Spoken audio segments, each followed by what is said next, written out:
What's up guys, it's Gen Z Investor here, and today I'm going to be talking about how I built up a $50,000 net worth by age 19. Let's get into it.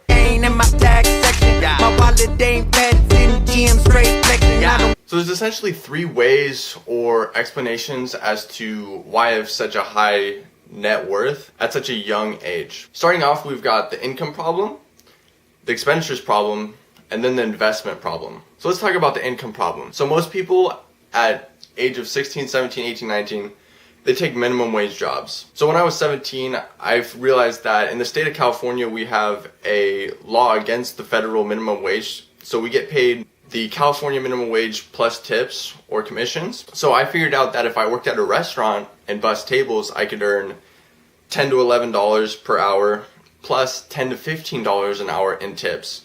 So at the end of the day, I was making 2 to 2.5 times minimum wage, doing easier activities than some other minimum wage jobs. People who work at like Walmart or Target or LA Fitness or one of these companies that they just basically have minimum wage and no benefits, I would try to stay away from those jobs because there's definitely more opportunities out there to earn past minimum wage, such as, delivery driving or sales positions with commissions. So I was actually able to just stack cash. I was making 2 to 2.5 times everyone else my age, and I was doing essentially an easier job working at a restaurant compared to like construction or Target or LA Fitness or any number of just minimum wage jobs with no benefits. So if you don't live in a state that offers minimum wage before tips, I would consider getting a job at a place, maybe they pay minimum wage, maybe you get some tips, but also have great benefits. This would include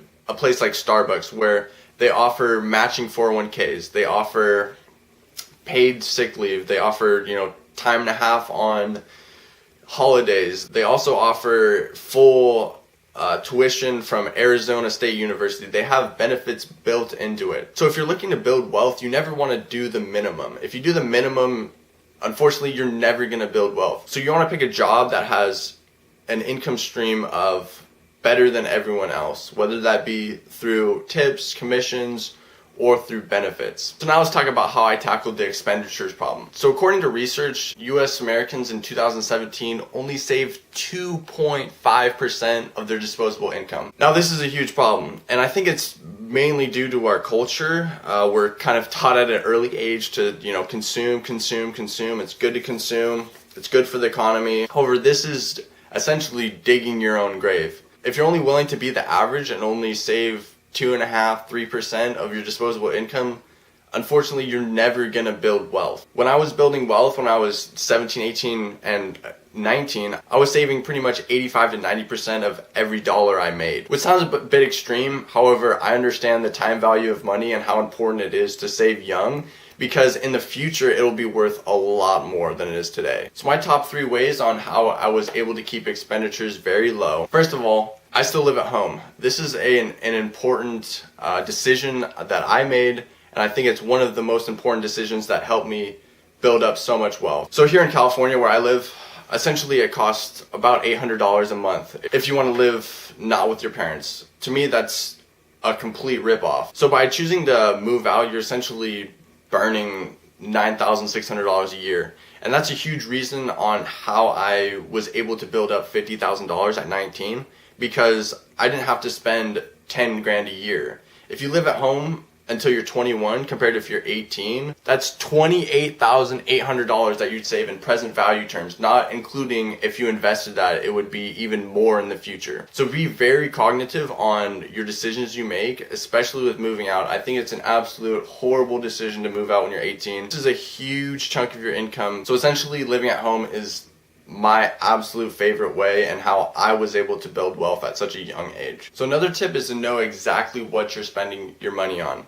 So this can be done through apps like Mint, or you can just track it through your debit card, or you can write it down. So track how much you spend on food, entertainment, gas, stuff like that. So you can set benchmarks and you can be more orderly and cognitive of where exactly your money's going. So my third tip is don't get suckered into this kind of poser mentality. When you're young, you want, you know, the Gucci belt, you want the Tesla, the nice whip, and you want to, you know, impress your friends.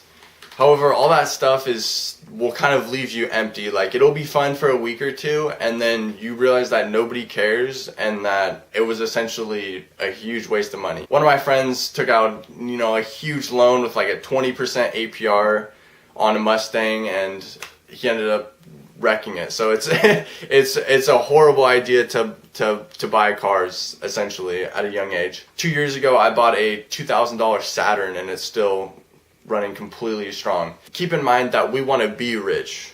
We don't want to look rich, because looking rich isn't anything. We want to be rich, and being rich is in here. It's not about Gucci belt or whatever you drive. We want to actually be wealthy. And honestly, I personally kind of look down on people who buy kind of nicer cars at a young age, because it's such a bad financial decision, and you're digging yourself such a hole.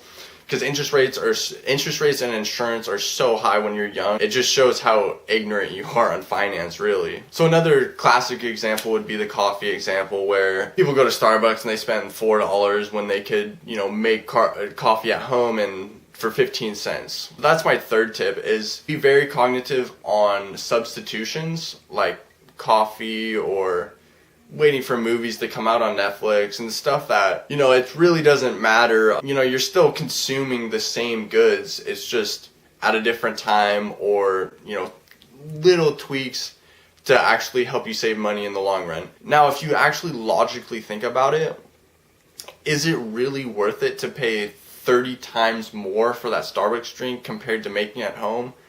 Absolutely not. They're essentially the same thing. I honestly can't even taste the difference between Starbucks and what I make at home. So these minor habits in the long run will make a huge difference on your financial success. So be smart on substitutions. Don't be careless on what you spend your money on. Spending an extra 10 here, 20 here, 30 here, it all adds up in the long run, and it's how people stay from being financially successful. So now I'm going to tackle the investment problem.